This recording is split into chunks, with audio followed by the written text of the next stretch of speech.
एक नगर में एक बेहद प्रवीण व्यापारी रहता था, जो जन्म से ही अत्यंत समृद्ध था। अपनी बुद्धिमत्ता और साहस से उसने बहुत धन अर्जित किया और नित्य नए मार्गों से लक्ष्मी को आकर्षित करता रहा। उसका खजाना निरंतर भरता जा रहा था। इस व्यापारी लखदीर सेठ का एकमात्र पुत्र था हीराचंद। अत्यधिक लाड़ प्यार से पाला गया यह बेटा बड़ा होकर बिगड़े सांड के समान हो गया। हीराचंद पूरा दिन आवारागर्दी में व्यतीत करता और कामकाज से उसका कोई वास्ता नहीं था। वह बुरे मित्रों की संगत में फंस चुका था, जिनसे उसमें अनेक बुरी आदतें आ गईं। वह अपने मित्रों के साथ भोजन पानी के लिए धन खर्च करता, जुआ खेलता, चोरी करता और नाचने वाले के पास जाता। लखदीर सेठ को यह देख अत्यधिक चिंता होने लगी कि उनका पुत्र हाथ से निकल चुका है। बेटे की चिंता में लखदीर सेठ कमजोर होते गए और चिंता रूपी कीड़ा उन्हें धीरे धीरे खाने लगा। कुछ समय पश्चात सेठ जी ने खाट पकड़ ली और उन्हें लगा कि उनका अंत निकट है। उन्होंने हीराचंद को अपने पास बुलाया और कहा, बेटा, जब मैं नहीं रहूंगा तो चिंता मत करना। तुम्हारे लिए एक समृद्ध परिवार छोड़कर जा रहा हूं, लेकिन तुम्हारी कुछ बुरी आदतें हैं जो तुम्हें बर्बाद कर देंगी। अगर तुम कामकाज कुछ न करो और धन उड़ाते रहो तो कुबेर का खजाना भी खाली हो जाएगा। सेठ ने आगे कहा, मुझे स्पष्ट दिख रहा है कि तुम्हारा भविष्य उज्जवल नहीं है। कल को अगर तुम किसी मुश्किल में फंस जाओ तो एक उपाय करना। हीराचंद ने पूछा, क्या उपाय बापू? सेठ ने कहा, तुम रोज सुबह उठकर पहली बार लक्ष्मीचंद सेठ का मुंह देखना, फिर जो भी काम करना हो उसे करना। हीराचंद ने कहा, लेकिन बापू, लक्ष्मीचंद से तो वर्षों से हमारी दुश्मनी चली आ रही है, उसका क्या? सेठ बोले, लक्ष्मीचंद मेरा दुश्मन तो है, लेकिन वह एक सम्मानित प्रतिद्वंद्वी है। प्रतियोगिता से हमें और बल मिलता है। तुम मेरी बात मानो। कोई भी मुसीबत आ जाए और कोई उपाय न सूझे तो प्रण करना कि सुबह उनका दर्शन करने के बाद ही अन्न जल ग्रहण करोगे। ऐसा वचन दे दो तो मेरी आत्मा को शांति मिलेगी। हीराचंद ने कहा, बापू, आपके इस डर में सच्चाई है। मित्रों ने जो खराब आदतें डाल दी हैं वे छूट नहीं रही हैं, लेकिन मैं आपका कहना मानकर लक्ष्मीचंद सेठ के दर्शन का प्रण लेता हूं। अंदर से टूट चुके लखदीर सेठ कुलदीपक की शिकायत लेकर स्वर्ग सिधार गए। रोना धोना हो गया। रिश्तेदार आए और संपत्ति के अनुसार दान पुण्य किया गया। घर की पूरी जिम्मेदारी अब हीराचंद ने उठा ली। अब उसे कहने टोकने वाला कोई नहीं रहा और वह बेलगाम घोड़े जैसा बन गया। खर्चे के लिए रोज नए नए मार्ग खोजने लगा और अपनी लक्ष्मी को लुटाने लगा। धीरे धीरे हालात ऐसे हो गए कि लखपति सेठ का बेटा हीराचंद रास्ते का भटकता भिखारी बन गया। उसकी इतनी खराब दशा को देखकर गांव में कोई उसे 2 दाने नमक भी नहीं देता था। इस कुलदीपक ने अपने पिता की इज्जत को मिट्टी में मिला दिया। घर में समझदार और चतुर सेठानी उसे खूब उपदेश देती, पर वह एक कान से सुनता और दूसरे से निकाल देता। हीराचंद ने चारों तरफ नजर दौड़ाई, पर कहीं कुछ नहीं सूझा। दिन में तारे दिखाई देने लगे। तब उसे अपने पिता की आवाज सुनाई दी। डूबते को तिनके का सहारा समझकर हीराचंद मन ही मन कहने लगा, चलो, बापू ने जो कहा था वह करता हूं। वह बड़े बाजार गया, जहां पर सेठ लक्ष्मीचंद की दुकान सजी थी। सेठ अपनी दुकान पर बैठा था और उसका मुनीम भी वहीं पर था। हीराचंद ने सेठ लक्ष्मीचंद के दर्शन किए और उन्हें राम राम कहकर अपने रास्ते चला गया। अब हीराचंद का यह रोज का नियम बन गया। वह रोज सुबह उठता, नहा धोकर लक्ष्मीचंद सेठ की दुकान के आगे से निकलता और उन्हें राम राम कहता। शुरुआत में तो किसी ने ध्यान नहीं दिया, पर 15-20 दिन बीतने के बाद लक्ष्मीचंद सेठ का ध्यान उसकी ओर गया। उन्होंने कहा, यह आदमी रोज दुकान के आगे से निकलता है, कुछ बोलता नहीं, बस राम राम कहकर चला जाता है। सेठ ने अपने मुनीम से कहा, इसे कल मेरे पास लेकर आओ। दूसरे दिन सुबह हीराचंद आया और सेठ को राम राम करने लगा। जैसे ही वह जाने लगा, मुनीम ने उसे बुलाया।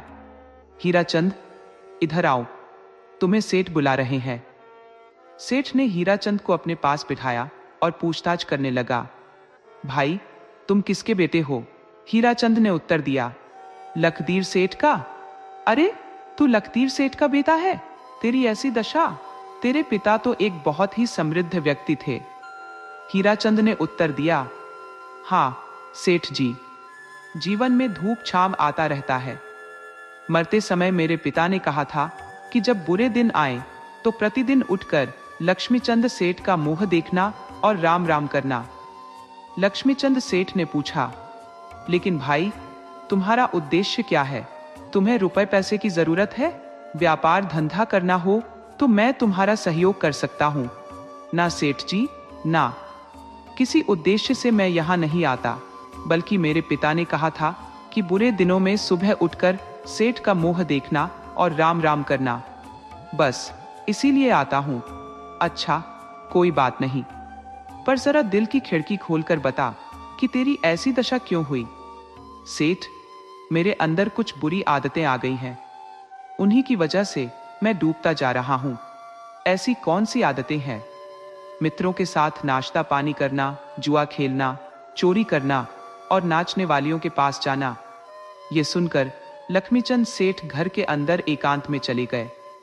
थोड़ी देर सोचने के बाद लक्ष्मीचंद सेठ के दिल में एकदम रोशनी हुई। वे बोले, लखदीर सेठ को मुझ पर इतना भरोसा था कि अपने बिगड़े बेटे की देखभाल मुझे सौंप गए। बिगड़ी बाजी को सुधारकर गाड़ी पटरी पर चढ़ाई तो ही मेरा नाम लक्ष्मीचंद होगा। लक्ष्मीचंद ने मन ही मन हीराचंद को सुधारने का निश्चय कर लिया। उन्होंने अपने मुनीम को हुक्म दिया, प्रतिदिन हीराचंद को नगद 100 रुपए दे देना। रोज उठते ही हीराचंद को 100 मिलने लगे। फिर क्या था, हीराचंद ने मित्रों के साथ मिलकर नाश्ता पानी उड़ाना शुरू कर दिया। मुफ्त में मिल रहा था तो मित्रगण भी पीछे क्यों रहते, उसकी महफिलें फिर से सजने लगी। इसके बाद हीराचंद ने सोचा, चलो बहुत दिन हो गए जुआ नहीं खेला, आज दिल खोलकर खेला जाए। ऐसा करते करते 1 सप्ताह बीत गया। एक दिन लक्ष्मीचंद सेठ ने हीराचंद से पूछा, क्या हाल चाल है? हीराचंद ने कहा, मैं तो आनंद में हूं सेठ जी, आपकी तरफ से रोज 100 रुपए मिल जाते हैं, फिर किस बात की चिंता और क्या फिक्र? लक्ष्मीचंद सेठ ने सोचा, अच्छा, यह तो आसमान में उड़ रहा है, इसे तो कोई फर्क ही नहीं पड़ा। फिर बोले, तो मेरी एक बात सुन और मेरा कहा मान। अब जो भी कहोगे उसे मैं अपना कर्तव्य समझकर करूंगा। तुम सब दोस्त मिलकर जुआ खेलते हो तो उनसे पूछो कि वे कितने समय से जुआ खेलते हैं और कितना आज तक जीत पाए हैं। इतना पूछकर कल मुझे बताना। ठीक है सेठ जी, मैं पूछ लूंगा, इसमें क्या है। उस दिन हीराचंद ने अपने दोस्तों से पूछा, तुम कितने समय से जुआ खेल रहे हो? श्रुति ने उत्तर दिया, हमारा पूरा जीवन इसी में चला गया, सुबह से शाम तक यही काम है। बोलो, अब तुम्हें क्या कहना है? अच्छा, तो इस जुए से तुम कितना पैसा बचा लेते हो? बचाने की तो बात ही क्या है, जिस रास्ते आता है उसी रास्ते चला जाता है। आज तक तो 1 कौड़ी भी नहीं कमा पाए। न सेठ जी, ना। किसी उद्देश्य से मैं यहां नहीं आता, बल्कि मेरे पिता ने कहा था कि बुरे दिनों में सुबह उठकर सेठ का मुंह देखना और राम राम करना, बस इसीलिए आता हूं। अच्छा, कोई बात नहीं, पर जरा दिल की खिड़की खोलकर बता कि तेरी ऐसी दशा क्यों हुई? सेठ, मेरे अंदर कुछ बुरी आदतें आ गई हैं, उन्हीं की वजह से मैं डूबता जा रहा हूं। ऐसी कौन सी आदतें हैं? मित्रों के साथ नाश्ता पानी करना, जुआ खेलना, चोरी करना और नाचने वालियों के पास जाना। यह सुनकर लक्ष्मीचंद सेठ घर के अंदर एकांत में चले गए। थोड़ी देर सोचने के बाद लक्ष्मीचंद सेठ के दिल में एकदम रोशनी हुई। वे बोले, लखदीर सेठ को मुझ पर इतना भरोसा था कि अपने बिगड़े बेटे की देखभाल मुझे सौंप गए। बिगड़ी बाजी को सुधारकर गाड़ी पटरी पर चढ़ाई तो ही मेरा नाम लक्ष्मीचंद होगा। लक्ष्मीचंद ने मन ही मन हीराचंद को सुधारने का निश्चय कर लिया। उन्होंने अपने मुनीम को हुक्म दिया, प्रतिदिन हीराचंद को नगद 100 रुपए दे देना। रोज उठते ही हीराचंद को 100 मिलने लगे। फिर क्या था, हीराचंद ने मित्रों के साथ मिलकर नाश्ता पानी उड़ाना शुरू कर दिया। मुफ्त में मिल रहा था तो मित्रगण भी पीछे क्यों रहते, उसकी महफिलें फिर से सजने लगी। इसके बाद हीराचंद ने सोचा, चलो बहुत दिन हो गए जुआ नहीं खेला, आज दिल खोलकर खेला जाए। ऐसा करते करते 1 सप्ताह बीत गया। एक दिन लक्ष्मीचंद सेठ ने हीराचंद से पूछा, क्या हालचाल है? हीराचंद ने कहा, मैं तो आनंद में हूं सेठ जी, आपकी तरफ से रोज 100 रुपए मिल जाते हैं, फिर किस बात की चिंता और क्या फिक्र? लक्ष्मीचंद सेठ ने सोचा, अच्छा यह तो आसमान में उड़ रहा है, इसे तो कोई फर्क ही नहीं पड़ा। फिर बोले, तो मेरी एक बात सुन और मेरा कहा मान, अब जो भी कहोगे उसे मैं अपना कर्तव्य समझकर करूंगा। तुम सब दोस्त मिलकर जुआ खेलते हो, तो उनसे पूछो कि वे कितने समय से जुआ खेलते हैं और कितना आज तक जीत पाए हैं। इतना पूछकर कल मुझे बताना। ठीक है सेठ जी, मैं पूछ लूंगा, इसमें क्या है। उस दिन हीराचंद ने अपने दोस्तों से पूछा, तुम कितने समय से जुआ खेल रहे हो? श्रुति ने उत्तर दिया, हमारा पूरा जीवन इसी में चला गया, सुबह से शाम तक यही काम है। बोलो, अब तुम्हें क्या कहना है? अच्छा, तो इस जुए से तुम कितना पैसा बचा लेते हो? बचाने की तो बात ही क्या है, जिस रास्ते आता है उसी रास्ते चला जाता है। आज तक तो 1 कौड़ी भी नहीं कमा पाए। अगले दिन सुबह सुबह हीराचंद लक्ष्मीचंद सेठ के दर्शन करने गया और राम राम की। नित्य उसे 50 रुपए देने वाले मुनीम से उसने कहा, बस आज तो 50 ही दे दो। सेठ ने कहा, क्यों बेटा? हीराचंद ने उत्तर दिया, आज से मैं नाचने वाले के यहां नहीं जाऊंगा, मेरा भ्रम टूट गया है। अच्छी बात है। ऐसा करते करते 1 सप्ताह बीत गया।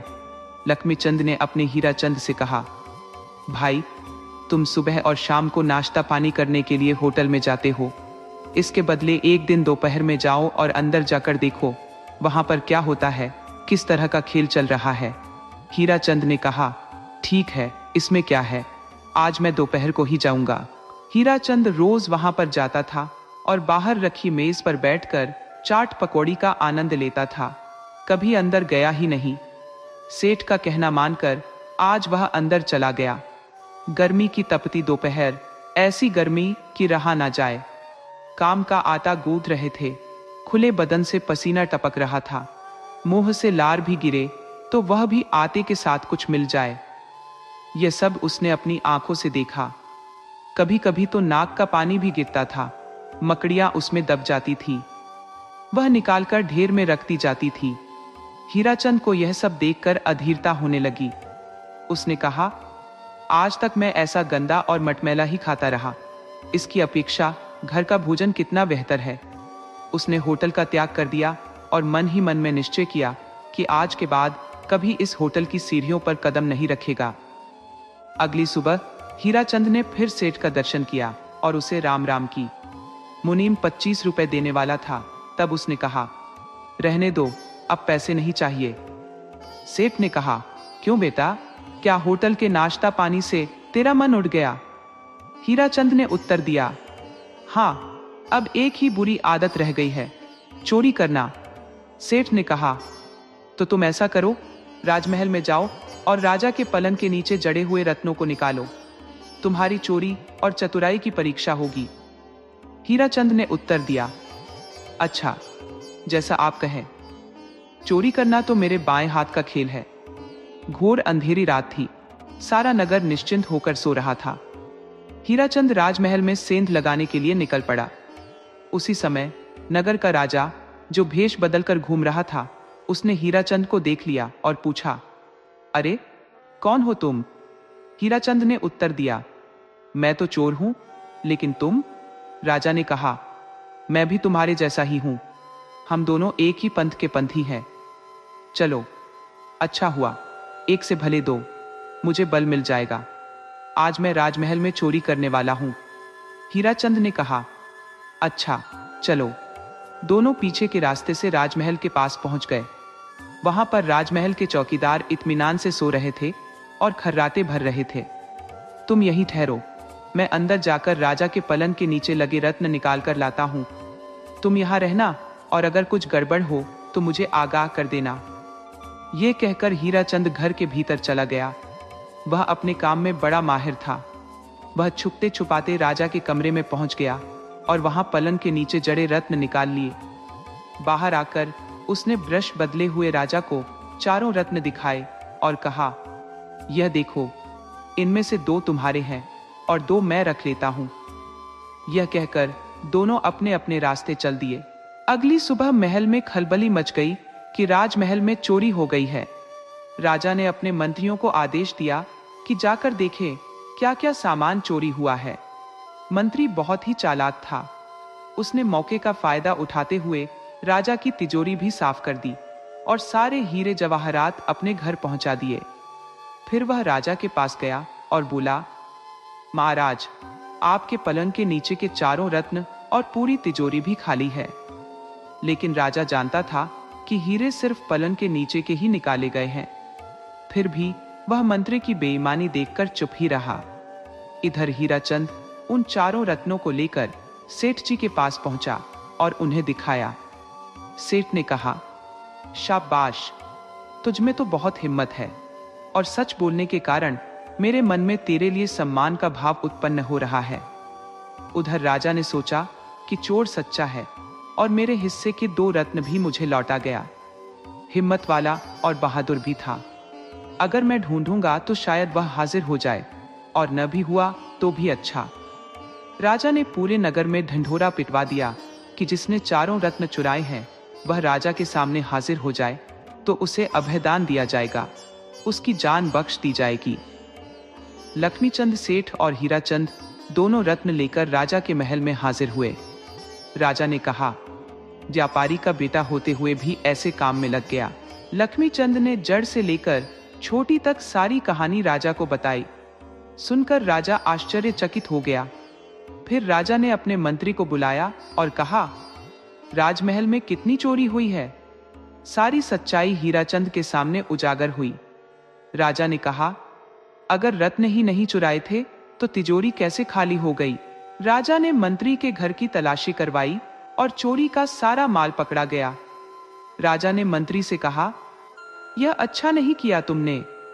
उसी समय मंत्री को गिरफ्तार करने का आदेश दे दिया गया।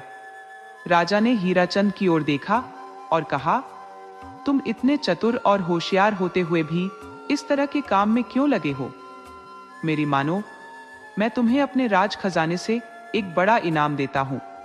इस इनाम से तुम अपना व्यापार फिर से शुरू करो और अपने पिता का नाम रोशन करो। अब हीराचंद की सारी बुरी आदतें छूट चुकी थीं। उसने राज द्वारा मिले हुए धन का उपयोग करते हुए फिर से एक नया व्यापार खड़ा कर लिया और एक इज्जतदार जिंदगी जीने लगा।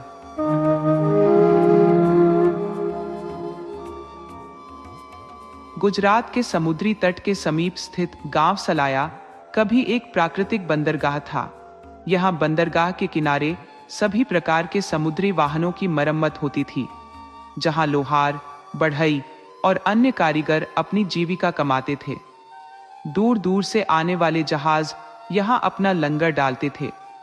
इस गांव के कई पुरुष इन जहाजों पर काम करते थे और अन्य देशों की समुद्री यात्राओं पर जाते थे। देश प्रदेश के छोटे बड़े व्यापारी यहाँ अपने माल का व्यापार करते थे। प्रतिदिन सुबह एक महिला बंदरगाह पर खड़ी हो जाती थी। समुद्री यात्रा से वापस आने वाले यात्रियों से मिलती और पूछती, तुम कहां से आ रहे हो भाई? क्या तुमने मेरे पति का समाचार सुना है? जब यात्री उसका नाम पूछते तो वह संकोच में पड़ जाती। उनका नाम जमुना दास है। जब वे गए थे तो लोग उन्हें जमुना कहते थे। यात्रियों का उत्तर अक्सर निराशाजनक होता, नहीं बहन, हमें उनके बारे में कोई जानकारी नहीं है। महिला लंबी सांस लेकर अपने आंसुओं को पोंछती और सिफारिश करती, भाई, जब तुम आगे जाओगे तो कृपया मेरे पति के बारे में पूछताछ करना।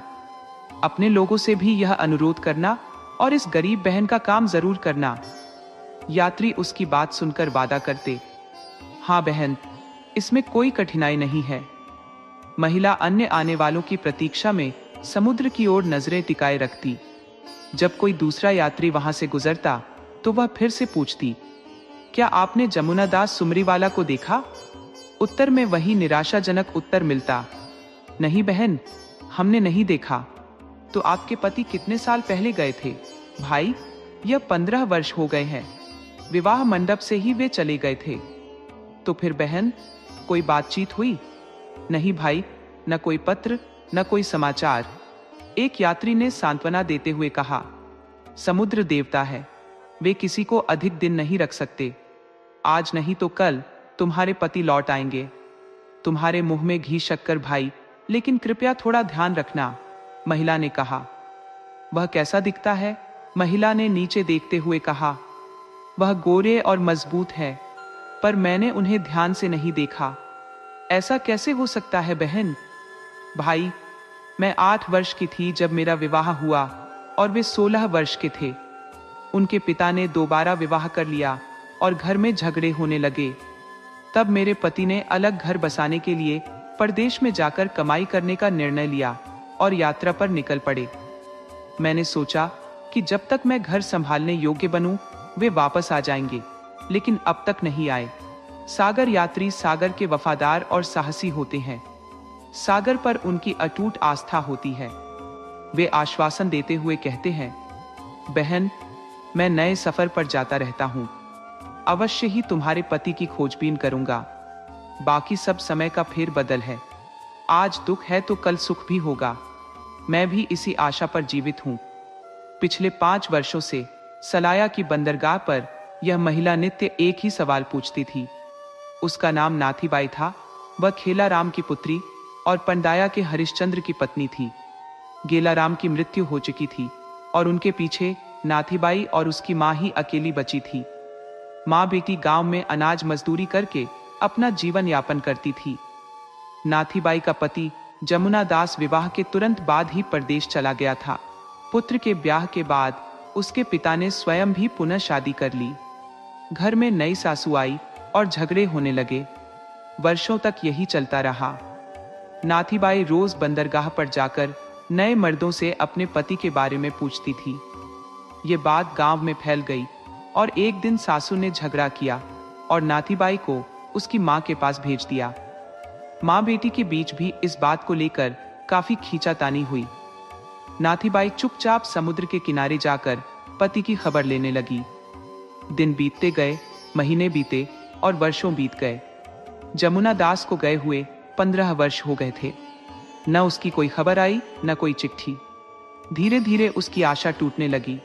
धीरज कमजोर पड़ने लगा, परंतु श्रद्धा नष्ट नहीं हुई। माँ बेटी का जीवन संघर्ष में बन गया था। अचानक एक दिन आशा की एक किरण जगी। एक सुबह एक आदमी नाथीबाई के घर आया और पूछा, बहन, अब तू सागर किनारे क्यों नहीं आती? 2 दिन से राह देख रहा हूं, तू नहीं आई, इसलिए आज मैं आया हूं। नाथीबाई ने उस आदमी को पहले भी कई बार देखा था और उससे अपने पति के बारे में पूछताछ करती रहती थी। क्या भाई, है कोई समाचार? समाचार तो है बहन, परंतु अच्छा नहीं है। क्या? रोज यही कहती थी।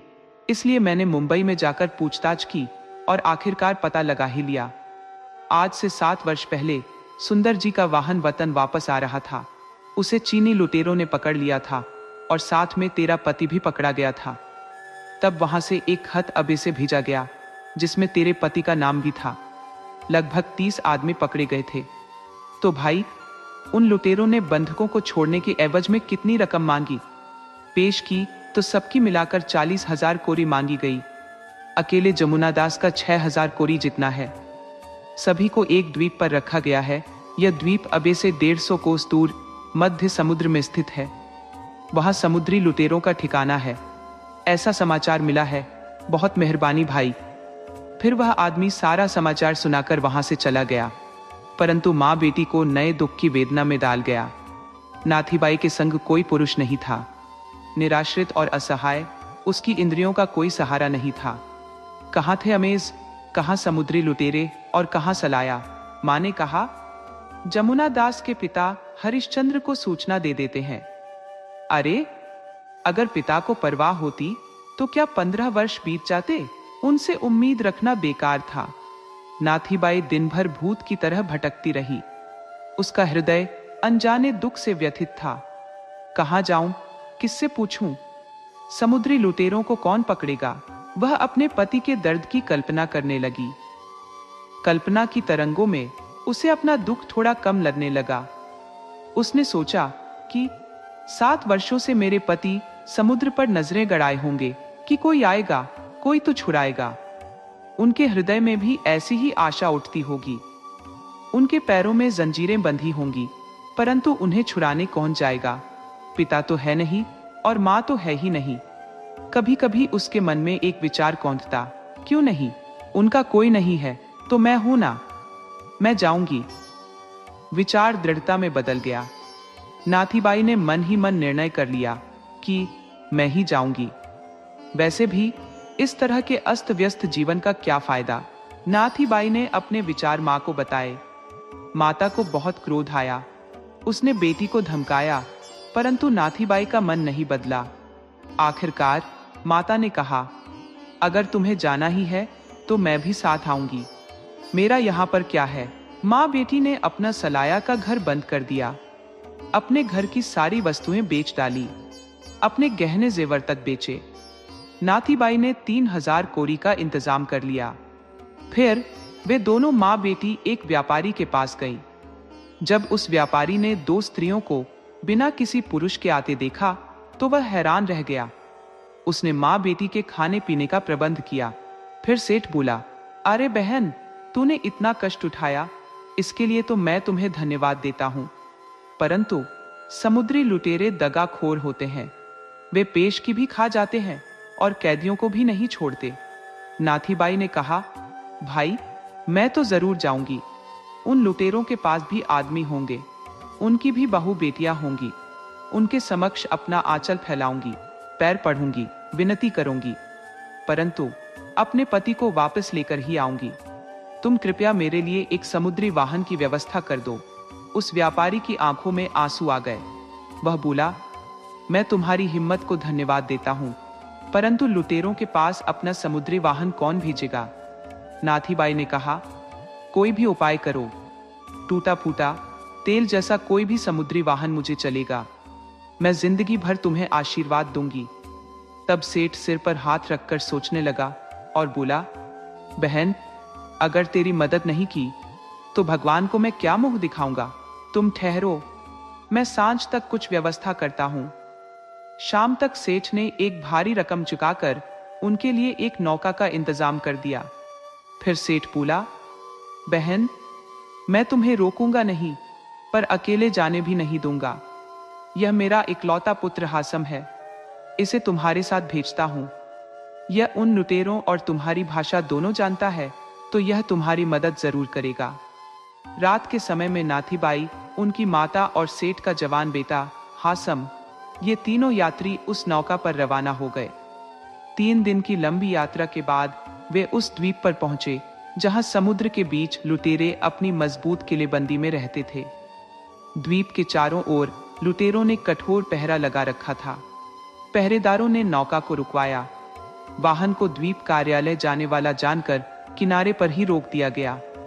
नाथीबाई, उनकी माता और हासम किनारे पर उतरे। 2 औरतों को देखकर लुटेरों का मुखिया अचंभित हुआ और वाहन के करीब आया। हासम चीनी और मलाई दोनों भाषाएं जानता था। उसने दोनों औरतों के आने का कारण विस्तार से मुखिया को बताया। मुखिया यह सुनकर बहुत ही चकित हुआ। मुखिया ने नाथीबाई के सिर पर हाथ रखा और बोला, यह सौराष्ट्र की एक लड़की जो अपने पति की खोज के लिए यहाँ आई है, यह अद्भुत है। धन्य है तेरी पति भक्ति और श्रद्धा। तू लुटेरों के किले में क्यों आई है? क्या तुझे मालूम नहीं कि हम लुटेरे हैं? हम तुझे पकड़कर तेरा बुरा हाल भी कर सकते हैं। तुझे डर नहीं लगता? हाशिम ने नाथीबाई की बात मुखिया को उसी की भाषा में समझाई। मुखिया नाथीबाई को देखता रहा। नाथीबाई बोली, हाँ भाई, इसे समझा दो कि मैं मनुष्य जाति में विद्यमान ईश्वर पर विश्वास लेकर यहाँ आई हूँ। तुम्हारी भी बहन बेटियां होंगी, उन्हें याद करके मेरे पति को छोड़ दो या फिर मुझे पकड़ लो। मेरे लिए दोनों ही बराबर है। हम पति पत्नी दोनों मुक्त हो जाए या दोनों कैद हो जाएं, किसी भी दशा में रहने के लिए मैं तैयार होकर आई हूं। मैं तुम्हारी बेटी जैसी हूं, जैसा तुम्हें तुम्हारा ईश्वर करे तुम वैसा करो। नाथीबाई की दृढ़ता और उनके अंदर छिपी उत्कंठा को देखकर लुटेरों का सरगना अत्यंत प्रभावित हुआ। उसने सौराष्ट्र के बंदियों को पेश करने का आदेश दिया। सरगना की आज्ञा से बेड़ियों में जकड़े हुए 25 वृद्ध और युवक सरगना के सामने लाए गए। सभी प्रेत के समान दिख रहे थे। मुखिया ने कहा, बहन देख लो, इनमें तेरा पति है या नहीं। नाथीबाई ने एक एक करके उन 25 कंकाल पुरुषों पर दृष्टि डाली। उनके चेहरों पर पीला पीलापन और सूखी हुई चमड़ी देखकर उसने अनुमान लगाया। सरगना ने जोर से आवाज लगाई, जमुना दास, अगर कोई है तो सामने आए। 30 साल के होते हुए भी 60 साल के बूढ़े जैसे दिखने वाला एक व्यक्ति आगे बढ़ा। नाथीबाई ने उसे पहचान लिया और अपनी मां की ओर देखा। उनकी मां की आंखों से अश्रु बहने लगे। नाथीबाई बोली, हाँ भाई, यही है। इतना कहकर नाथीबाई ने सरगना के पैरों में वह धनराशि रख दी जो वह साथ लाई थी। मुखिया ने उसे रोकते हुए कहा, बस बहन, बहुत हुआ। हमारे यहाँ की बर्बरता और निर्दयता की बातें सुनकर मर्द भी कांप जाते हैं, फिर तो इतनी दूर से चलकर यहाँ तक आई है। तेरे जैसी पवित्र औरत की कुर्बानी मैं समझता हूँ। अगर हमारे घर में तेरी जैसी माँ, बहन या बेटी होती तो हम लुटेरे नहीं बनते। इसीलिए पुत्री, ये धनराशि अपने पास ही रख ले और अपने पति को ले जा। मैंने उसे बहुत कष्ट दिए हैं, मुझे माफ कर देना। नाथीबाई सरगना के सामने झुक गई और हाथ जोड़कर विनती करने लगी, यह बाकी सभी कैदी भी मेरे देश के बंधु हैं, इन्हें भी मुझे दे दो। मुखिया ने सभी कैदियों को मुक्त करने का आदेश दिया। एक दिलद्रोह क्षण में जो विशालकाय आदमी के हृदय को भी पिघला गया, नाथीबाई अपने पति और अन्य 30 बंदियों को लेकर वापस अपने गांव लौटी। इस प्रकार नाथीबाई ने अपने पति को लुटेरों के चंगुल से मुक्त कराकर अपने गांव में सुख शांति से जीवन बिताया।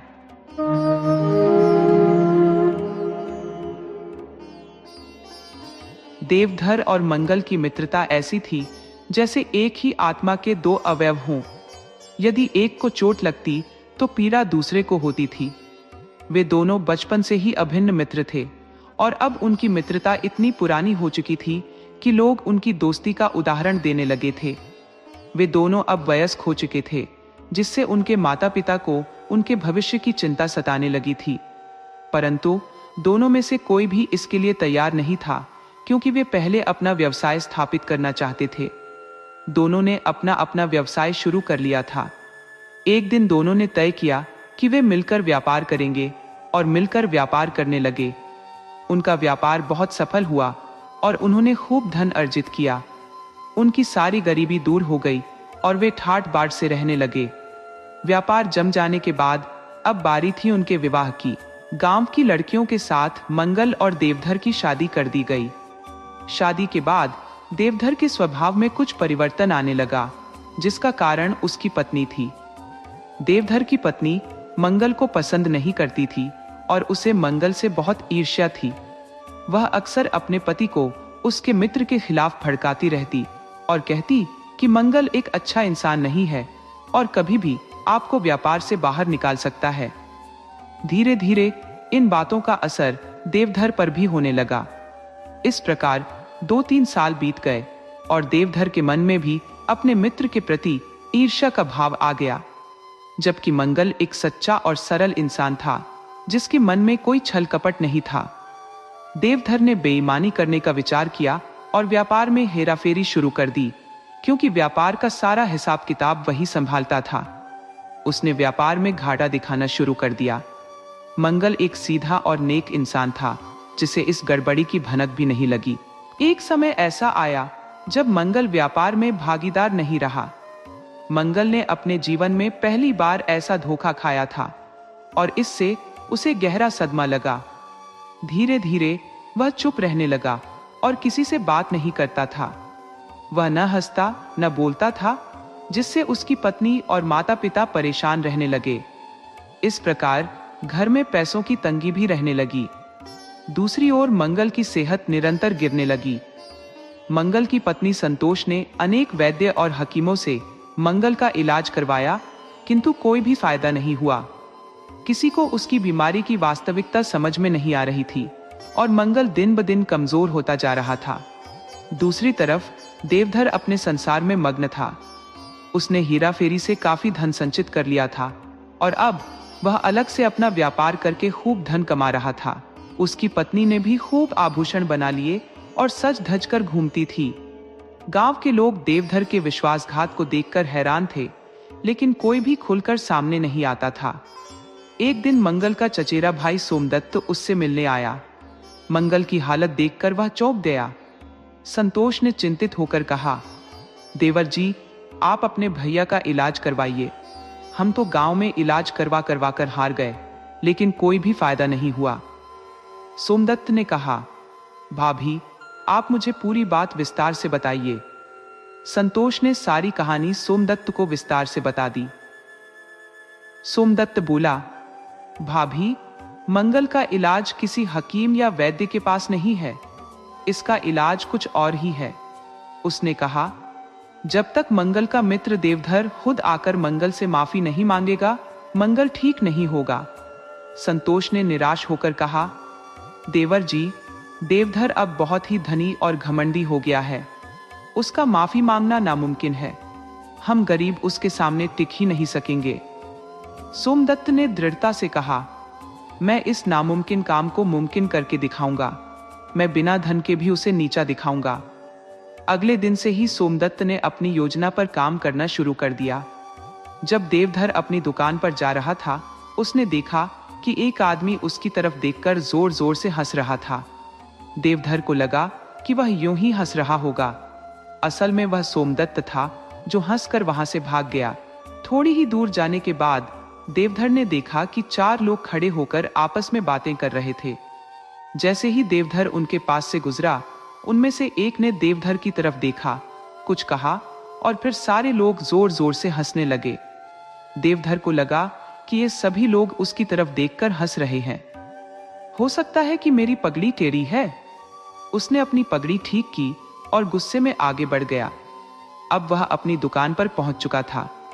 जैसे ही वह दुकान के अंदर जाने लगा, एक छोटा सा बालक उधर से जोर जोर से हंसता हुआ गुजर रहा था।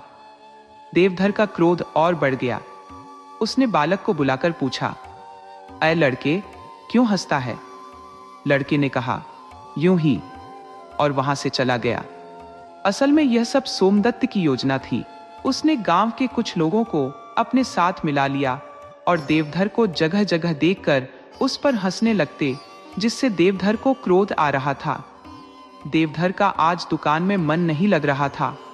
उसे लग रहा था कि आज जरूर कहीं ना कहीं कोई गड़बड़ है। कभी वह शीशे में देखता, कभी अपने कपड़ों पर नजर डालता, परंतु उसे कुछ भी समझ में नहीं आ रहा था। दोपहर को एक दाढ़ी वाला व्यापारी उसकी दुकान पर आया और देवधर से एक बड़ा सौदा तय करना चाहता था, परंतु देवधर का ध्यान तो आज कहीं और ही था। उस दाढ़ी वाले व्यापारी ने 2-3 बार अपनी दाढ़ी पर हाथ फेरा और बातों बातों में देवधर की ओर देखकर जोर जोर से हंसने लगा। फिर बोला, सेठ जी, सौदा करने के लिए मैं फिर कभी आऊंगा। देवधर को लगा कि उसकी अपनी दाढ़ी में शायद कुछ लगा है। वह बार बार अपनी दाढ़ी पर हाथ फेरने लगा। जैसे तैसे दिन बीत गया। आज उसका मन व्यापार में नहीं लगा, इस कारण बिक्री भी कम हुई थी।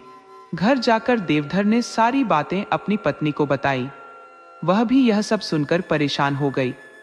पत्नी ने देवधर के कपड़ों और पगड़ी को ध्यान से देखा, पर सब कुछ ठीक ठाक था। अगले दिन फिर जब वह काम से जा रहा था, तो उसने लोगों को पुष्ट करते हुए और हंसते हुए देखा। अब उसे हर समय यही लगने लगा कि हो ना हो, लोग उसी को देखकर कानाफूसी करते हैं और हंसते हैं। जरूर ही ये लोग मेरी बातें कर रहे होंगे। उसने 2-4 बार लोगों की बातें सुनने की कोशिश की, परंतु अपने बारे में एक शब्द भी उसे सुनाई नहीं दिया। अब उसे जहां भी लोग हंसते दिखाई देते, उसे लगता कि लोग उसका मजाक बना रहे हैं। इन्हें सबक सिखाना जरूरी है, उसने सोचा। अगले दिन जब कोई व्यक्ति उस पर हंसा, तो देवधर ने चिल्लाकर कहा, ए पागल कहीं के। उधर से उस व्यक्ति ने भी चिल्लाकर कहा, तू पागल, पागल कहीं का, आ। तभी वहां से कुछ मनचले लड़कों की एक टोली गुजर रही थी।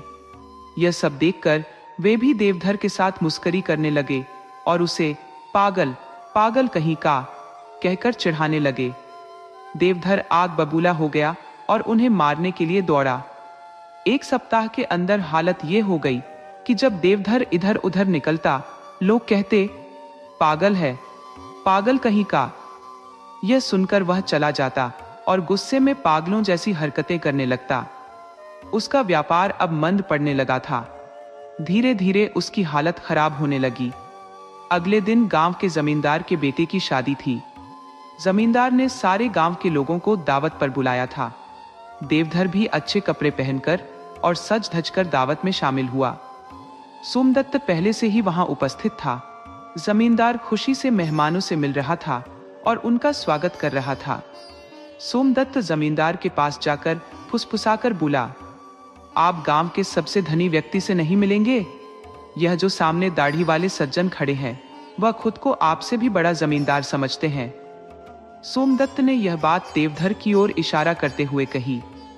जमींदार बहुत खुश था और इस बात को मजाक में लेते हुए हंसकर देवधर की ओर देखकर बोला, अरे यह तो बड़े ही भले आदमी हैं, और आगे बढ़ने लगा।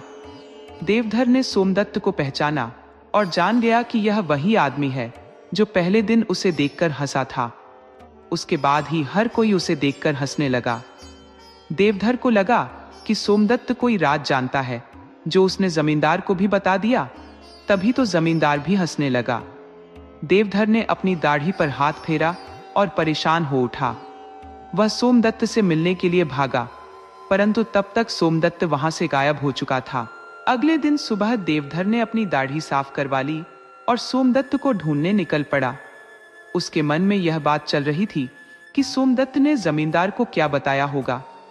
थोड़ी ही दूर जाने पर सोमदत्त दिखाई दे गया। देवधर ने उससे रात की बात पूछी। सोमदत्त ने कहा, मैं एक ही शर्त पर तुम्हें जमींदार वाली बात बता सकता हूं। तुम्हें मेरी एक बात माननी पड़ेगी। देवधर बोला, भैया, धन मांगने के अलावा तुम जो भी कहोगे मैं वह करने को तैयार हूं। यह सुनकर सोमदत्त देवधर को मंगल के घर ले गया और बोला, पहले इनसे माफी मांगो, फिर बताऊंगा। देवधर ने पलंग पर लेटे हुए व्यक्ति से तुरंत माफी मांग ली। भैया, मुझे माफ कर दो। वह व्यक्ति पलंग से उठकर बैठ गया और उसके चेहरे पर पतली सी मुस्कान आई। देवधर हैरान रह गया कि यह उसका अपना मित्र मंगल था। उसकी इतनी दुर्बल और बीमार हालत के कारण वह अपने बचपन के मित्र को भी पहचान न सका। देवधर के मन में पश्चाताप होने लगा। तब सोमदत्त ने कहा, मैंने तो जमींदार से आपकी प्रशंसा ही की थी। देवधर के मन में पश्चाताप होने लगा। उसने अपने मित्र के साथ जो धोखेबाजी की थी, उसके लिए वह पुनः माफी मांगने लगा और मंगल को गले से लगा लिया। देवधर ने सारा धन जो उसने धोखेबाजी से कमाया था, वह मंगल को लौटा दिया। मंगल ने अपना अलग व्यापार शुरू कर लिया और पूरी तरह स्वस्थ हो चुका था। अब दोनों मित्र थे, परंतु अलग अलग व्यापार करते थे।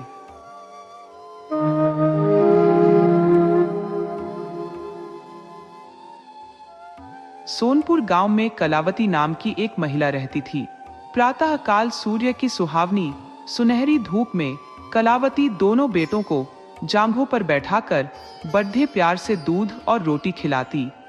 केदार बड़ा था, माधव छोटा। दोनों मुंह में कौड़ लिए कई पग उछल कूद कर फिर जांघों पर आ बैठते और अपनी तोतली बोली में इस प्रार्थना की रट लगाते थे, जिसमें एक पुराने सहृदय कवि ने किसी जाड़े के सताए हुए बालक के हृदयोद्गार को प्रकट किया है। देव देव घाम करो, तुम्हारे बालक को लगता जड़। माँ उन्हें चुमकार कर बुलाती और बड़े बड़े कौर खिलाती। उसके हृदय में प्रेम की उमंग थी और नेत्रों में गर्व की झलक। दोनों भाई बड़े हुए, साथ साथ गले में बाहें डाले खेलते थे। केदार की बुद्धि चुस्त थी, माधव का शरीर। दोनों में इतना स्नेह था कि साथ साथ पाठशाला जाते, साथ साथ खाते और साथ ही साथ रहते थे। दोनों भाइयों का ब्याह हुआ। केदार की वधू चंपा अमित भाषणी और चंचला थी। माधव की वधू श्यामा सांवली सलोनी रूप राशि की खान थी। बड़ी ही मृदु भाषणी, बड़ी ही सुशीला और शांत स्वभाव थी। केदार चंपा पर मोहे और माधव श्यामा पर रीझे, परंतु कलावती का मन किसी से न मिला। वह दोनों से प्रसन्न और दोनों से अप्रसन्न थी। उसकी शिक्षा दीक्षा का बहुत अंश इस व्यर्थ के प्रयत्न में व्यय होता था कि चंपा अपनी कार्यकुशलता का एक भाग श्यामा के शांत स्वभाव से बदल ले। दोनों भाई संतानवान हुए। हरा भरा वृक्ष खूब फैला और फलों से लद गया। कुत्सित वृक्ष में केवल एक फल दृष्टिगोचर हुआ, वह भी कुछ पीला सा मुरझाया हुआ। किंतु दोनों अप्रसन्न थे। माधव को धन संपत्ति की लालसा थी और केदार को संतान की अभिलाषा। भाग्य की इस कूटनीति ने शनैः शनैः द्वेष का रूप धारण किया, जो स्वाभाविक था। श्यामा अपने लड़कों को संवारने सुधारने में लगी रहती। उसे सिर उठाने की फुर्सत नहीं मिलती थी। बेचारी चंपा को चूल्हे में जलना और चक्की में पिसना पड़ता। यह अनीति कभी कभी कटु शब्दों में निकल जाती। श्यामा सुनती, कुड़ती और चुपचाप सह लेती। परंतु उसकी यह सहनशीलता चंपा के क्रोध को शांत करने के बदले और बढ़ाती। यहां तक कि प्याला लबालब भर गया। हिरण्य भागने की राह न पाकर शिकारी की तरफ लपका। चंपा और श्यामा समकोण बनाने वाली रेखाओं की भांति अलग हो गई। उस दिन एक ही घर में 2 चूल्हे जले, परंतु भाइयों ने दाने की सूरत न देखी और कलावती सारे दिन रोती रही। कई वर्ष बीत गए। दोनों भाई, जो किसी समय एक ही पालथी पर बैठते थे, एक ही थाली में खाते थे और एक ही छाती से दूध पीते थे, उन्हें अब एक घर में, एक गांव में रहना कठिन हो गया। परंतु कुल की साख में बत्ता न लगे, इसलिए ईर्ष्या और द्वेष की धधकी हुई आग को राख के नीचे दबाने की व्यर्थ चेष्टा की जाती थी। उन लोगों में अब भ्रातृ स्नेह न था, केवल भाई के नाम की लाज थी। माँ भी जीवित थी, पर दोनों बेटों का वैमनस्य देखकर आंसू बहाया करती। हृदय में प्रेम था, पर नेत्रों में अभिमान न था। कुसुम वही था, परंतु वह छटा न थी। दोनों भाई जब लड़के थे, तब एक को रोते देख दूसरा भी रोने लगता था। तब वह नादान, बेसमझ और भोले थे। आज एक को रोते हुए देख दूसरा हंसता और तालियां बजाता। अब वह समझदार और बुद्धिमान हो गए थे। जब उन्हें अपने पराये की पहचान न थी, उस समय यदि कोई छेड़ने के लिए एक को अपने साथ ले जाने की धमकी देता, तो दूसरा जमीन पर लौट जाता और उस आदमी का कुर्ता पकड़ लेता। अब यदि एक भाई को मृत्यु भी धमकाती, तो दूसरे के नेत्रों में आंसू न आते। अब उन्हें अपने पराये की पहचान हो गई थी। बेचारे माधव की दशा शोचनीय थी। खर्च अधिक था और आमदनी कम। उस पर कुल मर्यादा का निर्वाह। हृदय चाहे रोए, पर होठ हंसते रहें। हृदय चाहे मलिन हो, पर कपड़े मैले ना हों। 4 पुत्र थे, 4 पुत्रियां और आवश्यक वस्तुएं, मोतियों के मोल। कुछ पाइयों की जमींदारी कहां तक संभालती। लड़कों का ब्याह अपने वश की बात थी, पर लड़कियों का विवाह कैसे टल सकता। 2 पाई जमीन पहली कन्या के विवाह में भेंट हो गई। उस पर भी बाराती बिना भात खाए आंगन से उठ गए। शेष दूसरी कन्या के विवाह में निकल गई। साल भर बाद तीसरी लड़की का विवाह हुआ। पेड़ पत्ते भी न बचे। हाँ, अब की जाल भरपूर थी, परंतु दरिद्रता और धरोहर में वही संबंध है जो मांस और कुत्ते में। इस कन्या का अभी गौना न हुआ था कि माधव पर 2 साल के बकाया लगान का वारंट आ पहुंचा। कन्या के गहने गिरों, बंधक रखे गए। गला छूटा। चंपा इसी समय की ताक में थी। तुरंत नए नातेदारों को सूचना दी, तुम लोग बेसुध बैठे हो, यहां गहनों का सफाया हुआ जाता है। दूसरे दिन एक नाई और 2 ब्राह्मण माधव के दरवाजे पर आकर बैठ गए। बेचारे के गले में फांसी पड़ गई। रुपये कहां से आवे? न जमीन, न जायदाद, न बाग, न बगीचा। रहा विश्वास, वह कभी का उठ चुका था। अब यदि कोई संपत्ति थी, तो केवल वही 2 कोठरियां जिसमें उसने अपनी सारी आयु बिताई थी, और उनका कोई ग्राहक न था। विलंब से नाक कटी जाती थी। विवश होकर केदार के पास आया और आंखों में आंसू भरे बोला, भैया, इस समय मैं बड़े संकट में हूं, मेरी सहायता करो। केदार ने उत्तर दिया, मधु, आजकल मैं भी तंग हो रहा हूं, तुमसे सच कहता हूं। चंपा अधिकारपूर्ण स्वर से बोली, अरे, तो क्या इनके लिए भी तंग हो रहे हैं? अलग भोजन करने से क्या इज्जत अलग हो जाएगी? केदार ने स्त्री की ओर कनखियों से ताककर कहा, नहीं नहीं, मेरा यह प्रयोजन नहीं था। हाथ तंग है तो क्या, कोई ना कोई प्रबंध किया ही जाएगा। चंपा ने माधव से पूछा, 5-20 से कुछ ऊपर ही पर गहने रखे थे ना? माधव ने उत्तर दिया। हाँ, ब्याज सहित कोई 125 रुपए होते हैं। केदार रामायण पढ़ रहे थे, फिर पढ़ने में लग गए। चंपा ने तत्व की बातचीत शुरू की। रुपया बहुत है, हमारे पास होता तो कोई बात न थी, परंतु हमें भी दूसरे से दिलाना पड़ेगा, और महाजन बिना कुछ लिखाए पढ़ाए रुपया देते नहीं। माधव ने सोचा, यदि मेरे पास कुछ लिखाने पढ़ाने को होता तो क्या और महाजन मर गए थे? तुम्हारे दरवाजे आता क्यों? बोला, लिखने पढ़ने को मेरे पास है ही क्या? जो कुछ जगह जायदाद है वह यही घर है। केदार और चंपा ने एक दूसरे को मर्मभेदी नयनों से देखा और मन ही मन कहा, क्या आज सचमुच जीवन की प्यारी अभिलाषाएं पूरी होंगी? परंतु हृदय की यह उमंग मुंह तक आते आते गंभीर रूप धारण कर गई। चंपा बड़ी गंभीरता से बोली, घर पर तो कोई महाजन कदाचित ही रुपया दे, शहर हो तो कुछ किराया ही आवे, पर गंवई में तो कोई सेंत में रहने वाला भी नहीं, फिर साझे की चीज ठहरी। केदार डरे कि कहीं चंपा की कठोरता से खेल बिगड़ न जाए। बोले, एक महाजन से मेरी जान पहचान है, वह कदाचित कहने सुनने में आ जाए। चंपा ने गर्दन हिलाकर इस युक्ति की सराहना की और बोली, पर 2-3-20 से अधिक मिलना कठिन है। केदार ने जान पर खेलकर कहा, अरे बहुत दबाने पर 4-20 हो जाएंगे, और क्या? अब की चंपा ने तीव्र दृष्टि से केदार को देखा और अनमनी सी होकर बोली, महाजन ऐसे अंधे नहीं होते। माधव अपने भाई भावच के इस गुप्त रहस्य को कुछ कुछ समझता था। वह चकित था कि इन्हें इतनी बुद्धि कहां से मिल गई। बोला, और रुपए कहां से आवेंगे? चंपा चिढ़कर बोली, और रुपयों के लिए और फिक्र करो।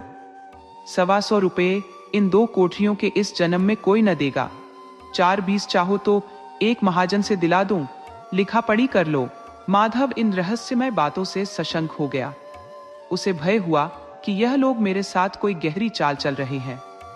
दृढ़ता के साथ अड़कर बोला, और कौन सी फिक्र करूं?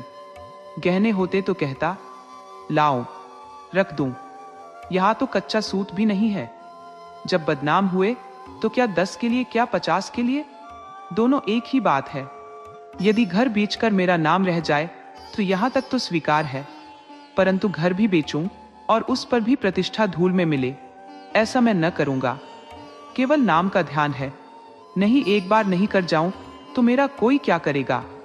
और सच पूछो तो मुझे अपने नाम की कोई चिंता नहीं है। मुझे कौन जानता है, संसार तो भैया को हंसेगा।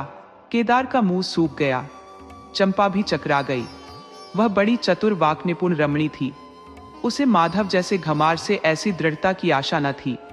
उसकी ओर आदर से देखकर बोली, लालू, कभी कभी तुम भी लड़कों की सी बातें करते हो। भला इस झोपड़ी पर कौन 100 रुपये निकाल कर देगा? तुम 125 के बदले 100 ही दिलाओ। मैं आज ही अपना हिस्सा बेचती हूं, उतना ही मेरा भी तो है। घर पर तो तुमको वही 4-20 मिलेंगे। हाँ, और रुपयों का प्रबंध हम आप कर देंगे। इज्जत हमारी तुम्हारी एक ही है, वह न जाने पाएगी। वह रुपया अलग खाते में चढ़ा लिया जाएगा। माधव की इच्छाएं पूरी हुईं। उसने मैदान मार लिया। सोचने लगा, मुझे तो रुपयों से काम है, चाहे एक नहीं 10 खाते में चढ़ा लो। रहा मकान, वह जीते जी नहीं छोड़ने का। प्रसन्न होकर चला। उसके जाने के बाद केदार और चंपा ने कपट भेष त्याग दिया और बड़ी देर तक एक दूसरे को इस कड़े सौदे का दोषी सिद्ध करने की चेष्टा करते रहे। अंत में मन को इस तरह संतोष दिया कि भोजन बहुत मधुर नहीं, किंतु भर कठौत तो है। घर, हाँ, देखेंगे कि श्यामा रानी इस घर में कैसे राज करती हैं। केदार के दरवाजे पर 2 बैल खड़े हैं। इनमें कितनी संग शक्ति, कितनी मित्रता और कितना प्रेम है। दोनों एक ही जुए में चलते हैं, बस इनमें इतना ही नाता है। किंतु अभी कुछ दिन हुए जब इनमें से एक चंपा के मैके मंगनी गया था तो दूसरे ने 3 दिन तक नाद में मुंह नहीं डाला। परंतु शोक, एक गोद के खेले भाई, एक छाती से दूध पीने वाले आज इतने बेगाने हो रहे हैं कि एक घर में रहना भी नहीं चाहते। प्रातः काल था। केदार के द्वार पर गांव के मुखिया और नंबरदार विराजमान थे। मुंशी दाता दयाल अभिमान से चारपाई पर बैठे रेहन का मसविदा तैयार करने में लगे थे। बार बार कलम बनाते और बार बार खत रखते, पर खत की शान न सुधरती थी। केदार का मुखारविंद विकसित था और चंपा फूली नहीं समाती थी। माधव कुम्हलाया और म्लान था। मुखिया ने कहा, भाई ऐसा हित, न भाई ऐसा शत्रु। केदार ने छोटे भाई की लाज रख ली। नंबरदार ने अनुमोदन किया, भाई हो तो ऐसा हो। मुख्तार ने कहा, भाई सपूतों का यही काम है। दाता दयाल ने पूछा, रेहन लिखने वाले का नाम? बड़े भाई बोले, माधव वल्द शिवदत्त। और लिखाने वाले का? केदार वल्द शिवदत्त। माधव ने बड़े भाई की ओर चकित होकर देखा। आंखें दबदबा आईं। केदार उसकी ओर देख न सका। नंबरदार, मुखिया और मुख्तार भी विस्मित हुए। क्या केदार खुद ही रुपया दे रहा है? बातचीत तो किसी साहूकार की थी। जब घर ही में रुपया मौजूद है तो इस रेहन नामे की आवश्यकता ही क्या थी? भाई भाई में इतना अविश्वास। अरे राम राम, क्या माधव 80 रु का भी महंगा है? और यदि दबा ही बैठता तो क्या रुपए पानी में चले जाते? सभी की आंखें सैन द्वारा परस्पर बातें करने लगी।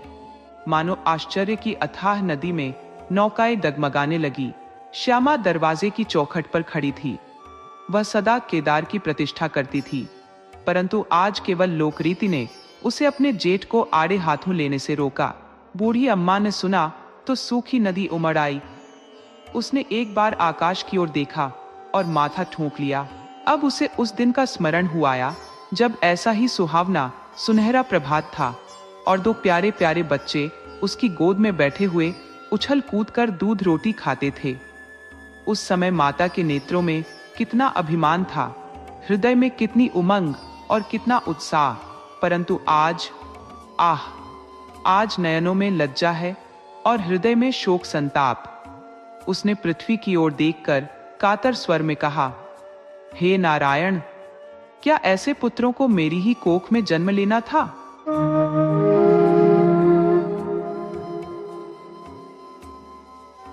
नदी पार के गांव में निवासरत राधे की पत्नी रत्नो इतनी बातूनी थी कि जहां कहीं भी उसे कोई संवाद का साथी मिल जाता, वह उसे अपने ढेर सारे किस्से सुनाकर ही मानती थी। पूरे गांव में उसकी अनेकों सहेलियां थीं। जब भी रत्नों को संवाद की इच्छा होती तो वह किसी न किसी सहेली के घर पहुंच जाती। गांव की औरतें उसकी बातों का खूब आनंद लेती थी। जब रत्नों के पास कोई नई बात नहीं होती तो वह काल्पनिक कहानियां गढ़ने लगती।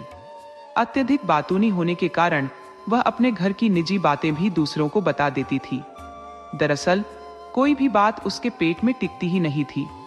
उसकी इस आदत से कुछ लोग परेशान हो चुके थे, लेकिन सबसे अधिक त्रस्त उसका पति राधे था।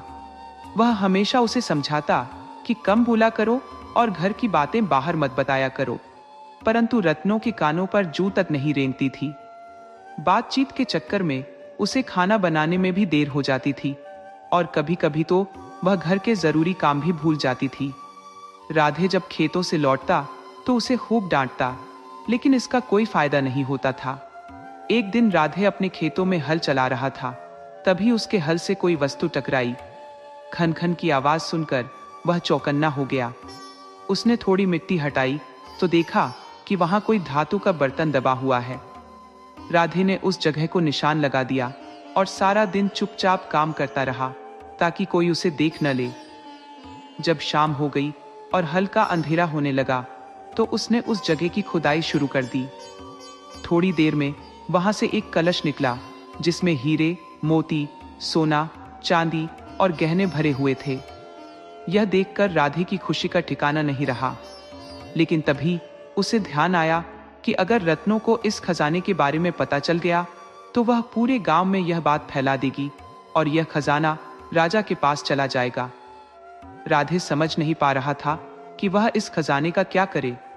वह खजाने को पास के जंगल में दबा दिया और मन ही मन में कुछ सोचने लगा। काफी देर तक सोचने के बाद वह घर पहुंचा। घर पहुंचते ही उसकी पत्नी उसका इंतजार कर रही थी। राधे ने रत्नों से कहा, तुम्हें पता है आज बहुत ही खुशी का दिन है। आज राजा के बेटे की शादी है और एक खुशखबरी और भी है। जानती हो कि हमें एक बहुत बड़ा खजाना मिला है। जल्दी से तैयार हो जाओ, हम रात के अंधेरे में खजाना लेकर आएंगे।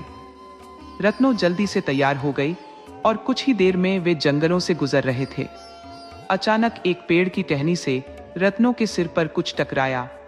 उसने वह चीज पकड़ी तो देखा उसके हाथ में एक जलेबी थी। वह हैरान होते हुए अपने पति से कहने लगी, राधे, यहाँ पेड़ पर जलेबी लटकती है? यह तो हैरानी की बात है। राधे बोला, इसमें हैरान होने वाली क्या बात है? इस जंगल में जलेबी का पेड़ तो है ही। क्या तुमने कभी जलेबी का पेड़ नहीं देखा? रत्नो ने देखकर कहा, कमाल का दिन है आज। राजा के बेटे की शादी भी है और मैंने जलेबी का पेड़ भी देखा। वह दोनों बातें करते करते आगे बढ़ने लगे।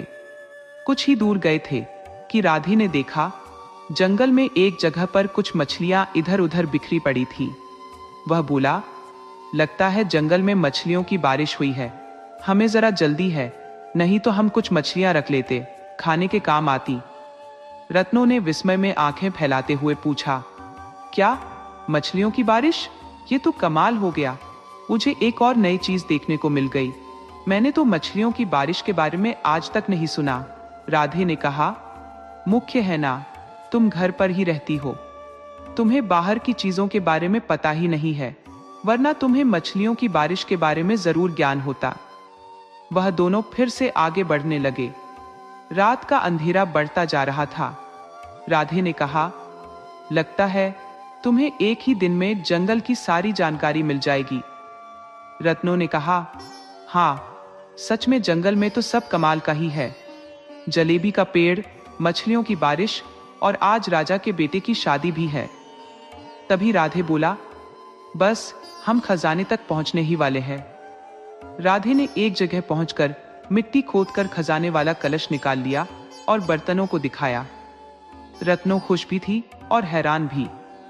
राधे ने फटाफट वह बर्तन वापस भर दिए और खजाने के साथ घर लौट आए। दोनों चल चलकर बहुत थक गए थे, इसलिए उन्होंने सलाह की कि सुबह उठकर सोचेंगे कि खजाने का क्या करना है।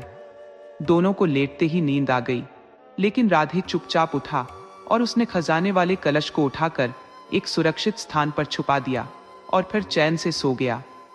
सुबह हुई तो 2-3 घंटे बीत चुके थे। राधे अभी सो ही रहा था कि अचानक घर के बाहर शोर शराबा सुनाई देने लगा।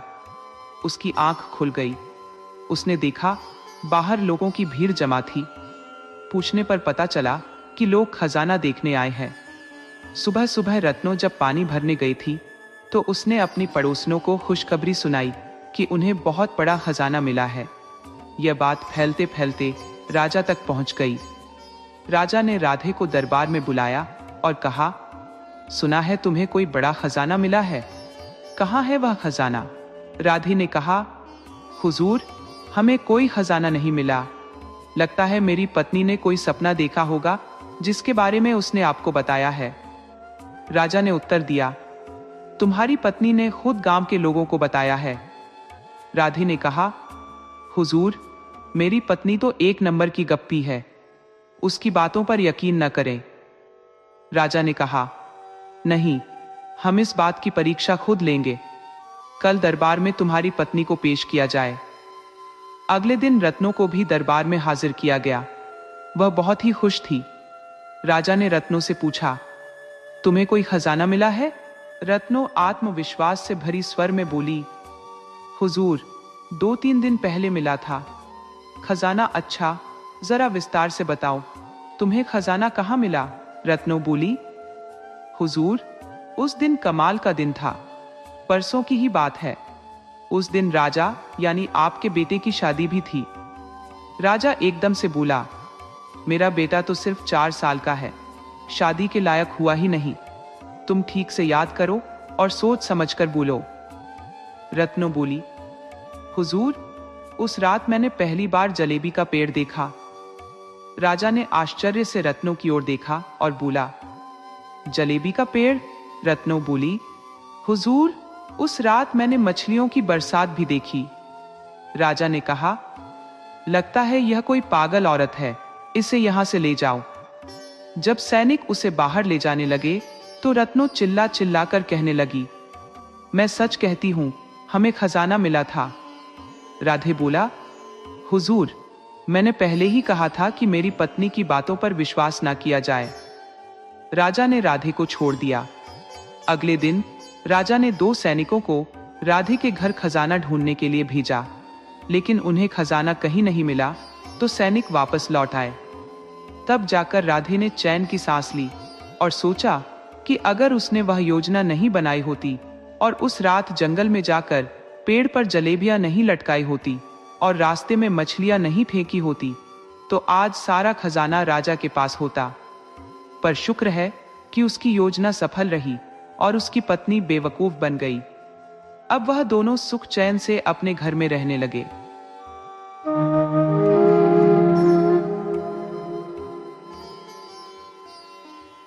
आज की संध्या बड़ी उदासीन थी, मानो अगले जन्म की आशा के अनुरूप कोई तारा अंधकार में दमक रहा हो।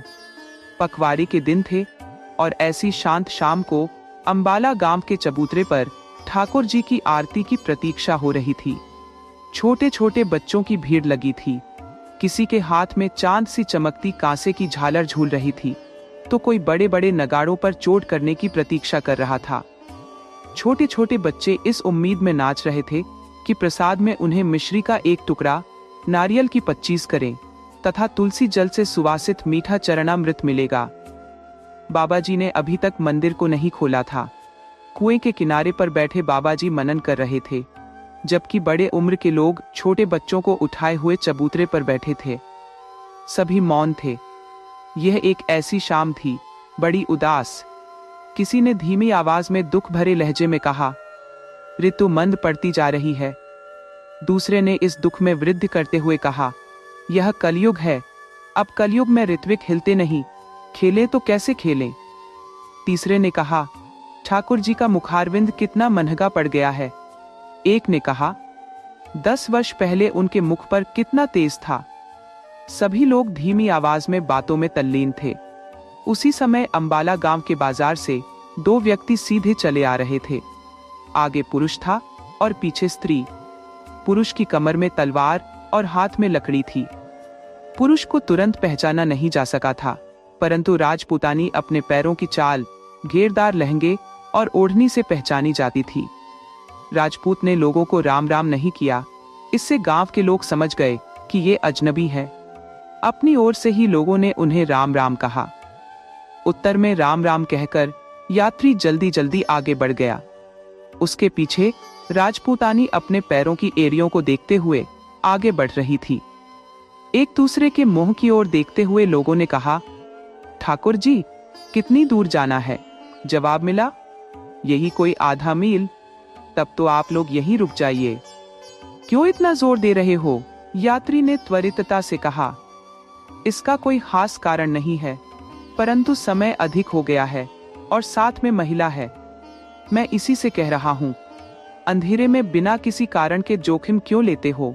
फिर हम यहाँ पर सब आपके भाई बंधु हैं, इसलिए आप रुक जाइए। मुसाफिर ने जवाब दिया, अपनी ताकत का अंदाजा लगाकर मैं सफर करता हूँ। मर्दों के लिए समय क्या होता है?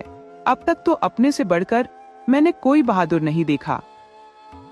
आग्रह करने वालों को यह बात बहुत बुरी लगी। किसी ने कहा, ठीक है, मरना ही चाहते हो तो जाओ। राजपूत और राजपूतानी आगे बढ़ गए। दोनों जंगल में चले जा रहे थे।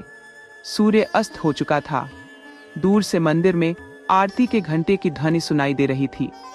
दूर के गांव के दीपक टिमटिमा रहे थे और कुत्ते भौंक रहे थे। मुसाफिर ने अचानक पीछे गुरु की आवाज सुनी।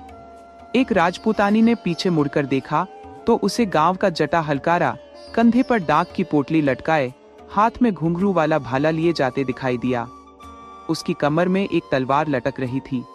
जटा हलकारा दुनिया की आशा, निराशा और शुभ अशुभ की पोटली कंधे पर ले जा रहा था। कुछ प्रदेश गए पुत्रों की वृद्ध माताएं और प्रवासियों की स्त्रियां साल 6 महीने में चिट्ठी मिलने की आस लगाए बैठी रहती होंगी। ये सोचकर नहीं, बल्कि देरी हो जाएगी तो वेतन कट जाएगा, इस डर से जटा हलकारा दौड़ा जा रहा था। भाले के घुंघरू इस अंधेरी एकांत रात में उसके साथी बने हुए थे। देखते ही देखते हलकारा पीछे चलती राजपूतानी के पास पहुंच गया। दोनों ने एक दूसरे की कुशल पूछी। राजपूतानी का मायका वहीं था, इसलिए वह अपने माँ बाप के समाचार पूछने लगी। पियर के गांव से आने वाले अपरिचित पुरुष को स्त्री अपने सगे भाई जैसा ही समझती है। दोनों बातें करते हुए चलने लगी। राजपूत कुछ कदम आगे था। राजपूतानी को पीछे रह जाते देखकर उसने मुड़कर देखा। दूसरे आदमी से बात करते देख उसने राजपूतानी को बुरा भला कहा और धमकाया। राजपूतानी ने कहा, मेरे पैर का हलकारा है, मेरे भाई जैसा है। राजपूत ने गुस्से में कहा, देख लिया तेरा भाई, चुपचाप चलिया। फिर हलकारे से बोला, तुम भी आदमी को पहचानो? हलकारे ने कहा, ठीक है बापू, और अपनी चाल धीमी कर दी। वह एक खेत जितनी दूरी रखकर चलने लगा। अब राजपूत जोड़ी नदी पर पहुंची तो एक साथ 12 लुटेरों ने उन्हें घेर लिया। खबरदार, जो आगे बढ़े तलवार नीचे रख दो, लुटेरों ने कहा। राजपूत के मुंह से 2-4 गालियां निकली, परंतु म्यान से तलवार नहीं निकल पाई। अंबाला गांव के बाहर जाकर लुटेरों ने उस राजपूत को रस्सी से बांध दिया और दूर पटक दिया। वे राजपूतानी के गहने लूटने लगे। एक लुटेरे ने राजपूतानी से कहा, बेचारी, और उसने अपने शरीर से एक एक गहना उतारना शुरू कर दिया। उसकी सुंदरता को देखकर कुछ जवान लुटेरों ने उसका मजाक उड़ाना शुरू कर दिया। राजपूतानी शांत रही, लेकिन जब लुटेरे उसके निकट आने लगे तो वह जहरीली नागिन की तरह फुफकारती हुई खड़ी हो गई। लुटेरों ने यह देखकर अट्टहास किया। अंधेरे में राजपूतानी ने आकाश की ओर देखा। जटा हलकारा के घुंघरुओं की आवाज उसके कानों में पड़ी। राजपूतानी चीख उठी, भाई बचाओ! हलकारे ने तलवार खींच ली और पलक झपकते ही वहां पहुंच गया। खबरदार, जो उस पर हाथ उठाया, उसने कहा। 12 लुटेरे लाठियां लेकर उस पर टूट पड़े। हलकारे ने तलवार चलाई और 7 लुटेरों को मौत के घाट उतार दिया। उसके सिर पर लाठियों की बरसात हो रही थी, परंतु हलकारे को लाठियों की चोट का एहसास ही न था। राजपूतानी ने जोर से चिल्लाना शुरू कर दिया। डर के मारे सभी लुटेरे भाग गए। उनके जाते ही हलकारा चक्कर खाकर गिर पड़ा और उसके प्राण पखेरु उड़ गए। राजपूतानी ने अपने पति की रस्सियां खोल दी और उठते ही राजपूत बोला, अब हम चलेंगे। कहाँ चलेंगे? स्त्री ने दुखी होकर पूछा। तुम्हें शर्म नहीं आती? 2 कदम साथ चलने वाला ब्राह्मण घड़ी भर की पहचान के कारण मेरी शील की रक्षा करते हुए मरा पड़ा है, और तुम जो मेरे जीवन भर के साथी हो, तुम्हें अपना जीवन प्यारा लगता है। ठाकुर, चले जाओ अपने रास्ते। अब हमारा गौर हंस का कोई साथ नहीं हो सकता। मैं तो अब अपने बचाने वाले भ्रमण की चिता पर ही भस्म हो जाऊंगी। ठीक है, तेरे जैसी मुझे और मिल जाएगी। यह कहता हुआ राजपूत वहां से चला गया। हलकारे के शव को गोद में लेकर राजपूतानी सुबह तक उस भयंकर जंगल में बैठी रही। उजाला होने पर उसने इर्द गिर्द से लकड़ियां इकट्ठी की और चिता रचा दी। शव को गोद में लेकर वह स्वयं चिता पर चढ़ गई।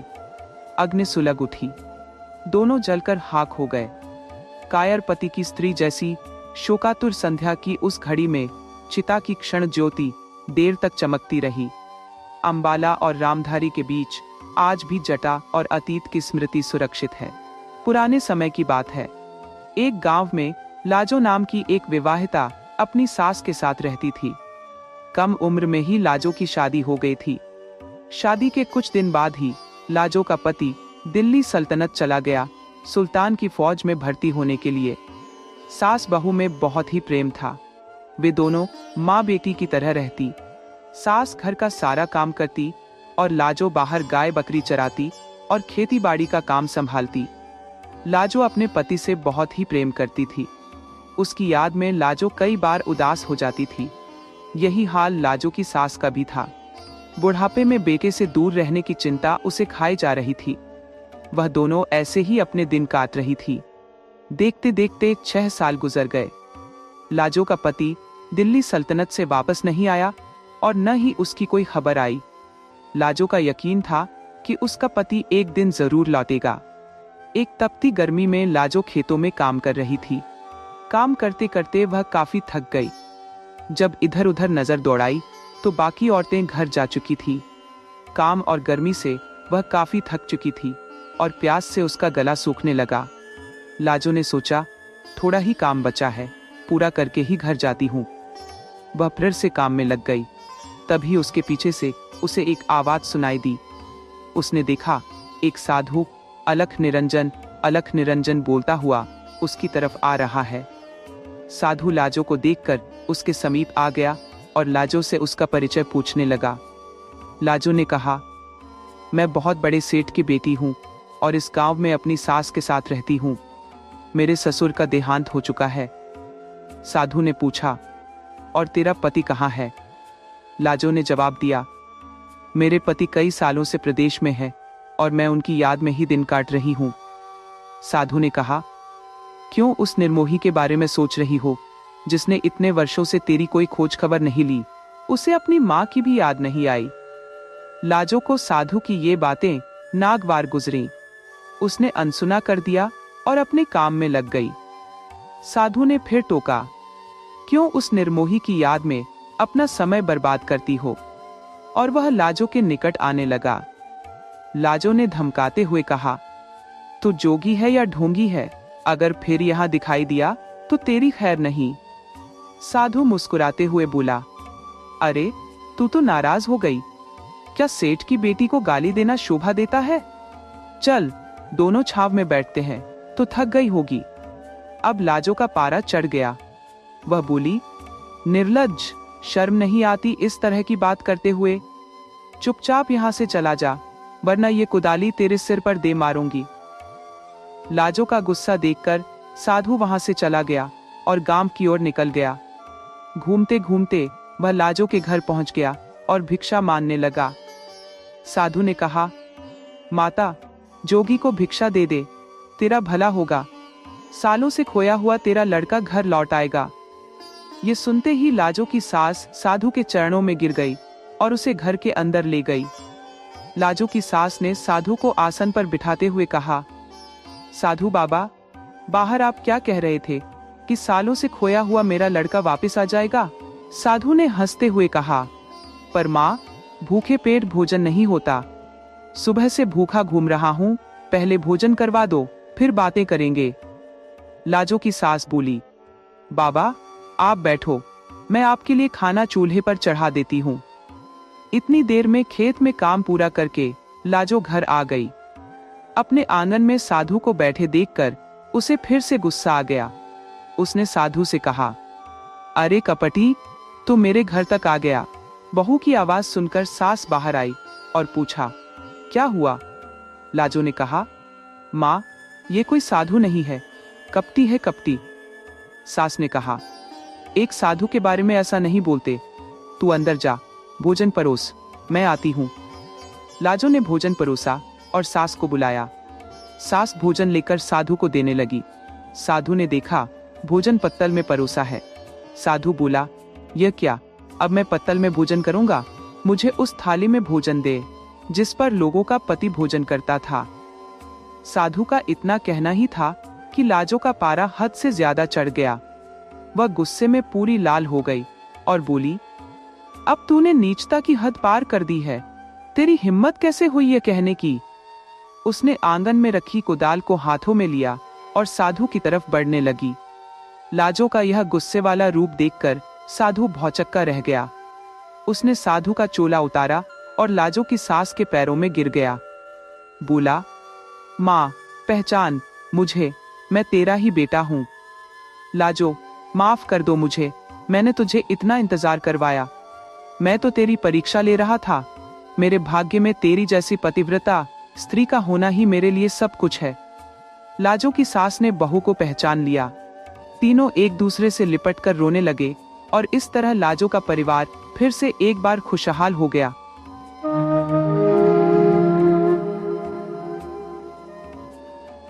शांतिनगर के वासी कांशीराम का स्वभाव अत्यंत शांत और संयमित था। बचपन में ही माता पिता के निधन के बाद उनके दादा ने उन्हें पाला। वह 1 एकड़ भूमि पर सब्जियों की खेती करता और आसपास के नगरों में बेचता था। चंद्रकांता से विवाह के 1 वर्ष भीतर ही उनके दादा का निधन हो गया। कांशीराम ने कभी दहेज की मांग नहीं की, परंतु चंद्रकांता के माता पिता ने अपनी बेटी को 50,000 रुपए दिए थे। एक दिन चंद्रकांता ने पति से कहा, हम कब तक इसी प्रकार जीवन व्यतीत करेंगे? इसी काम में लगे रहेंगे तो कभी उन्नति नहीं होगी। मेरे पास 50,000 रुपये हैं और अगर 1 एकड़ जमीन भी बेच देंगे तो शहर में जाकर एक छोटी सी दुकान खोल सकते हैं। कांशीराम ने संदेह व्यक्त करते हुए कहा, शहर में मकान का किराया बहुत अधिक होता है। कल सब्जियों को बेचकर किसी सस्ते मकान की तलाश करना, पर ध्यान रखना कि किराया अधिक ना हो। इस कार्तिक माह में व्यापार आरंभ करेंगे तो हमें लाभ ही लाभ होगा। दूसरे ही दिन कांशीराम सब्जियों को बेचने के बाद मकान की तलाश में निकल पड़ा। शाम तक उसे कोई सस्ता मकान नहीं मिला। अंततः शहर के बाहरी इलाके में एक पुराना घर दिखाई दिया।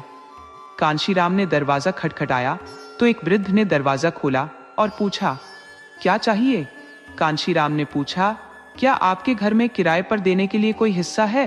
वृद्ध ने कांशीराम को ध्यान से देखा और कहा, मैं इस घर को बेचकर अपने बेटे के साथ रहने जा रहा हूं।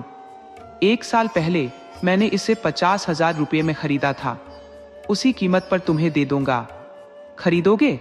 कांशीराम ने घर का निरीक्षण किया। इतना बड़ा घर मेरे गांव में भी इस दाम पर नहीं मिलेगा, परंतु अगर पूरी रकम दे दूंगा तो व्यापार के लिए क्या बचेगा? यह सोचकर वह गहरी विचार में पड़ गया। उसे सोचते देखकर वृद्ध ने कहा, ठीक है, 10,000 रुपये कम कर दूंगा। खरीदना हो तो हफ्ते भर में आ जाना। कांशीराम अगले ही दिन चंद्रकांता को लेकर शहर आया। उस विशाल घर और उसके पीछे बने बगीचों को देखकर चंद्रकांता बहुत प्रसन्न हुई। अपना एक खेत बेचकर पति पत्नी ने वह घर खरीद लिया। शुभ मुहूर्त देखकर 1 हफ्ते में ही गृह प्रवेश कर लिया। चंद्रकांता ने घर को अच्छी तरह से सजाया और एक खिड़की वाले कमरे में एक पलंग भी रखवा दिया। उस रात भोजन के बाद चंद्रकांता ने जम्हाई लेते हुए कहा, यह हमारा अपना घर है। 1 हफ्ते से दिन रात इसे सजाते सजाते थक गई हूं। आज आराम से सो जाऊंगी। खिड़की से ठंडी हवा चल रही थी तो लेटते ही पति पत्नी दोनों सो गए। आधी